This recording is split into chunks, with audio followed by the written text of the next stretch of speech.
बिस्मिल्लाहिर्रहमानिर्रहीम। Heart attack के कुछ रिस्क फैक्टर्स होते हैं। वो अगर यानी ऐसे अवामिल या ऐसी कंडीशंस अगर किसी शख्स में वो मौजूद हों तो उनमें हार्ट अटैक का रिस्क बढ़ जाता है, उसका ख़तरा बढ़ जाता है। तो आज इसके बारे में बात करते हैं। दो किस्म के रिस्क फैक्टर्स होते हैं, हम इनको दो एकसाम में तकसीम करते हैं। इससे एक को कहते हैं नॉन मॉडिफाइबल रिस्क फैक्टर्स और दूसरे को कहते हैं modifiable risk factors. Non modifiable risk factors वो होते हैं जिनको हम मॉडिफाई नहीं कर सकते, उसमें रद्द-बदल नहीं कर सकते। और मॉडिफाइबल रिस्क फैक्टर्स वो होते हैं कि जिनमें हम रद्द-बदल कर सकते हैं, उनको हम तब्दील कर सकते हैं। तो सबसे पहले बात करते हैं non modifiable risk factors. Non modifiable risk factors में एज यानी उम्र है, और दूसरा जेंडर यानी मेल या फीमेल, मर्द या औरत, और तीसरा जो रिस्क फैक्टर है वो फैमिली हिस्ट्री है। ये तीन ऐसी हैं जिनको हम तब्दील नहीं कर सकते। जैसे पहला है एज को हम देखते हैं तो जूँ उम्र बढ़ती चली जाती है तो हार्ट अटैक का रिस्क फैक्टर बढ़ जाता है। जैसे मर्दों में 45 साल की उम्र को जब वो पहुंचते हैं तो उससे आगे जूँ उम्र बढ़ती है तो उनका हार्ट अटैक का रिस्क बढ़ता चला जाता है। इसी तरह ख़वातीन में जो 55 साल की उम्र है, जब वो 55 साल में पहुंच जाती हैं तो उससे आगे जूँ उम्र बढ़ती चली जाती है तो उनका हार्ट अटैक का रिस्क बढ़ता चला जाता है। तो ये अब उम्र को हम रोक नहीं सकते, ये ऐसा इसीलिए इसको नॉन मॉडिफाइबल रिस्क फैक्टर कहते हैं। दूसरा, अगर हम जेंडर की बात करें तो मर्दों को औरतों की निस्बत हार्ट अटैक का रिस्क ज़्यादा होता है। और जूँ उनकी उम्र बढ़ती जाती है और मर्द हज़रात उनको अगर कंपेयर करें ख़वातीन के साथ तो उनमें हार्ट अटैक का रिस्क ज़्यादा होता है। तो इसमें जेंडर को भी हम चेंज नहीं कर सकते, तो ये भी नॉन मॉडिफाइबल रिस्क फैक्टर में आता है। तीसरी चीज़ है फैमिली हिस्ट्री, यानी अगर ख़ानदान में किसी शख्स के बहन भाइयों में, माँ बाप में या दादा दादी जो ग्रैंड पेरेंट्स हैं उनमें अगर हार्ट अटैक हुआ हो, जैसे मर्दों में अगर 55 साल से पहले हार्ट अटैक हुआ हो, या औरतों में ख़वातीन में 65 ईयर्स 65 साल से पहले उनके ख़ानदान में, इन बहन भाइयों में, माँ बाप में, दादा दादी में, उनमें हार्ट अटैक 55 साल से पहले हुआ हो ख़वातीन में, तो ये फैमिली हिस्ट्री में आता है कि पॉजिटिव फैमिली हिस्ट्री है तो इनको भी चांस ज़्यादा होता है, ख़तरा ज़्यादा होगा हार्ट अटैक का। तो ये तीन यानी उम्र, जेंडर और ये जो फैमिली हिस्ट्री है, ये नॉन मॉडिफाइबल रिस्क फैक्टर्स हैं, इनको हम इनमें रद्द-बदल नहीं कर सकते। अभी मॉडिफाइबल रिस्क फैक्टर्स की बात करते हैं कि वो अवामिल या वो कंडीशंस जो रिस्क फैक्टर्स हैं जिनको हम बदल सकते हैं, हार्ट अटैक के जो रिस्क फैक्टर्स हैं।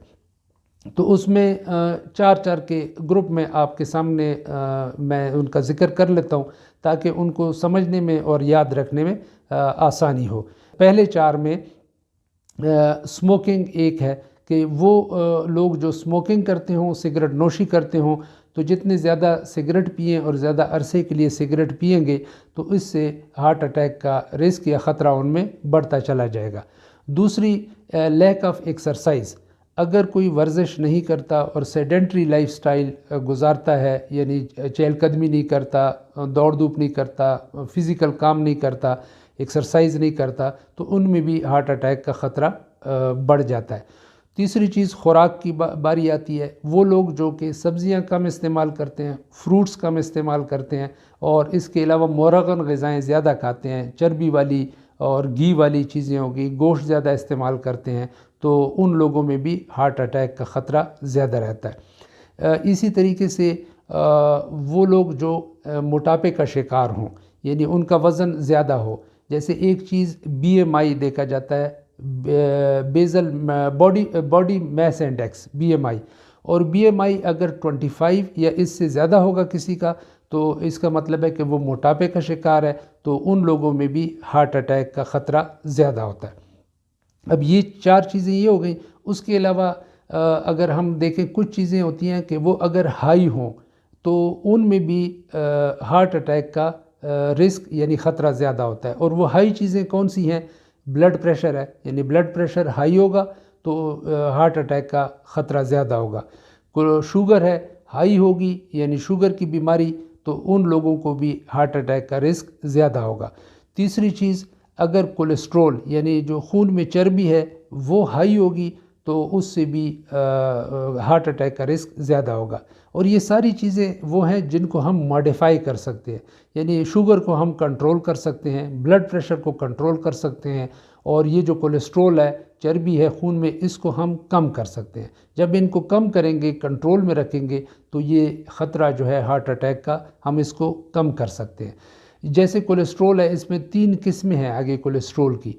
एक को कहते हैं LDL, लो डेंसिटी लिपोप्रोटीन, इसको बैड कोलेस्ट्रॉल बी कहते हैं, क्योंकि ये जितना ज़्यादा होगा LDL, लो डेंसिटी लिपोप्रोटीन, तो ये खून की जो रगें हैं उसमें ये कोलेस्ट्रॉल या चर्बी जमना शुरू हो जाती है, और जो दिल की शरियानें हैं या बाकी जितनी भी शरियानें हैं उनको ये तंग कर देता है, और जब शरियानें तंग हो जाएंगी तो उससे हार्ट अटैक का चांस बढ़ जाता है, ख़तरा बढ़ जाता है। इसी तरीके से दूसरी चीज़ है ट्राइग्लिसराइड, उसे कहते हैं, वो भी कोलेस्ट्रॉल की एक टाइप है। जितनी कोलेस्ट्रॉल की ये किस्म ट्राइग्लिसराइड ज़्यादा होगी तो ये भी शरियानों को तंग करेगी, जो आर्टरीज़ हैं, रगें हैं खून की, वो तंग होंगी, दिल की जो रगें हैं, तो उससे हार्ट अटैक का चांस बढ़ जाएगा। अच्छा, इसमें एक कोलेस्ट्रॉल ऐसा है जिसे गुड कोलेस्ट्रॉल कहते हैं, वो है HDL, हाई डेंसिटी लिपोप्रोटीन। यानी जब आप लिपिड प्रोफाइल अपना कोलेस्ट्रॉल का टेस्ट देखते हैं तो उसमें LDL होता है, ट्राइग्लिसराइड होता है, और एक HDL होता है। अब हाई डेंसिटी लिपोप्रोटीन या HDL ये अगर ज़्यादा होगा तो ये गुड कोलेस्ट्रॉल कहलाता है, तो ये ख़तरा कम कर देता है। इसलिए ये HDL अगर कम होगा तो उससे ये जो ख़तरा है हार्ट अटैक का ज़्यादा होगा। तो लो HDL ये रिस्क फैक्टर है, हाई HDL गुड कोलेस्ट्रॉल अगर ज़्यादा होगा तो ख़तरा कम होगा। इसके अलावा 2 चीज़ें अब और आ जाती हैं। एक है स्ट्रेस। ज़िंदगी में स्ट्रेस हर किसी के आते जाते हैं, स्ट्रेसफुल लाइफ है आजकल, और स्ट्रेस एक समझ लें कि इससे बचा नहीं जा सकता।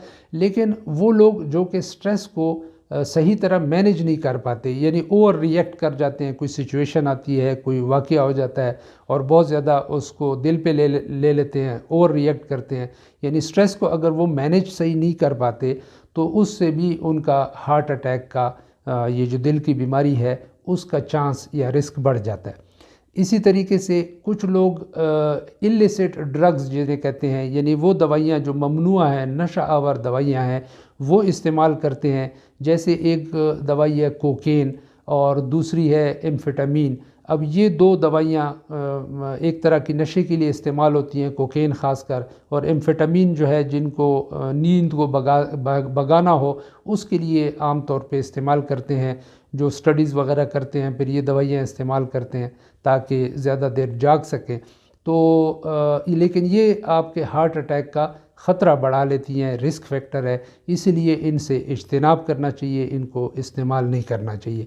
तो ये सारे जो मैंने ये रिस्क फैक्टर ये वाले बताए हैं, ये हैं मॉडिफाइबल रिस्क फैक्टर्स, यानी इनको हम मॉडिफाई कर सकते हैं, इनमें हम रद्द-बदल कर सकते हैं, और अगर हम इनमें रद्द-बदल करने में कामयाब हो जाते हैं तो उससे ये होगा कि हमारा जो हार्ट अटैक का रिस्क है, ख़तरा है, उसको कम किया जा सकता है।